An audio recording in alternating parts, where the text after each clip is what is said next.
for Faith book, the Book of Faith, the Word of God, the Bible. Ang FBK po natin sa umagang ito ay makikita po in 1 Samuel chapter 1 verses 9 to 17. And pinamagatan ko ito, Nurtured Sunday with FBK, May 12, 2024, as we celebrate the Mother's Day. Kamusta yung mga surprise, yung mga pakulo natin na mga anak ko? On how we celebrate Mother's Day. Kamusta yung mga preparation, yung mga short messages para sa mga magigiting, matatapang, masisipag, mapagmahal, mapag-uruga nating mga nanay.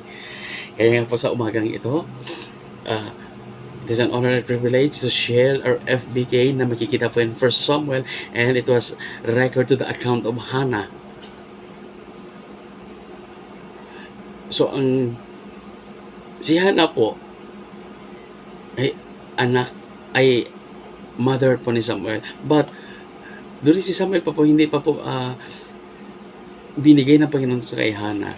In verse 13, Hannah prays to God for a son. She prays in her heart, and Hannah was praying in her heart, and her lips were not moving, but the voice was not heard. So makikita po natin dito yung sa account po ni Hannah that Hannah plead to God na bigyan siya po ng anak ng Diyos. That God will answer. And makikita po natin dyan na yung delayed o yung sagot po ng Panginoon sa kabuhay ni po ni Hannah, it doesn't mean na kinakalimutan siya ng Diyos, but yung Diyos pala may gusto yung ibigay na value sa kay Hannah. So as Hannah prayed to God, and God delayed answering Hannah's prayer, makikita po natin dyan na God nurturing Hannah in some other way. Una po, makikita po natin dyan na when God's nurtured Hannah, na makikita na may experience yan po ni Hannah that, and he discover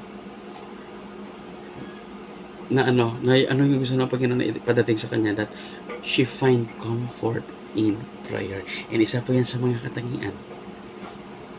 Isa po yan sa mga katangian niya na dapat natin hindi lang babasahin, kundi dapat din natin that we must find, or we must nurture ourselves to become a role model in prayer, especially po sa mga magigiting natin yung mga nanay dyan, di ba? Hindi lang po tayo dapat magigiting, masisipag, hindi. We are also a prayerful, mapanalangin yung nanay. So, Hannah give us the role model and also find comfort in prayer. So, Hannah was role model in prayer. So, yung panalangin niya po in verses 9 and 10, it was an honest prayer na binigay, na gusto niya talaga na magkaroon ng anak.